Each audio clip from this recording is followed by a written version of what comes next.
So రీసెంట్గా నేను దిల్షుఖ్నగర్కి అయితే వెళ్ళాను. అక్కడ ఏమేం షాపింగ్ చేశాను అనేది ఈ కంప్లీట్ వ్లాగ్ అనమాట. ఫస్ట్ నేను ఆర్ఎస్ బ్రదర్స్కి వెళ్ళాను. దాని తర్వాత షీ నీడ్స్లో కూడా షాపింగ్ చేశాను. ఆర్ఎస్లో నేను ఇప్పుడు ట్రెండ్ అవుతున్న పెన్ కలంకారీ శారీ తీసుకున్నాను అనమాట. అక్కడ డిఫరెంట్ కలర్ ఆప్షన్స్ కూడా ఉన్నాయి. ఎవరైనా పెన్ కలంకారీ శారీ కోసం చూస్తే దిల్షుఖ్నగర్ ఆర్ఎస్లో అయితే అవైలబుల్ ఉందన్నమాట.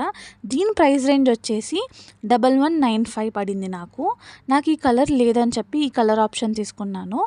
నేను దీన్ని శారీ కోసం కాకుండా ఫ్రాక్ చేయించుకుందామని తీసుకున్నాను అనమాట. ఈ బడ్జెట్లో మీకు ఫ్రాక్ కాదు శారీయే తీసుకోవాలి అనుకుంటే దీనికన్నా మంచి కలెక్షన్ ఏదైనా ఉన్నా కూడా మీరు పర్చేస్ చేసుకోవచ్చు ఆర్ఎస్లో. ఇంకా ఈ శారీ షీ నీడ్స్లో తీసుకున్నాను అనమాట. 1000 రూపీస్ పడింది నాకు ఈ శారీ అయితే. చాలా బాగుండింది, వర్త్ అనిపించింది. నేను ఈ శారీ అవుట్ఫిట్ చేపిద్దామని తీసుకున్నాను. వీడియో నచ్చితే లైక్ చేసుకోండి.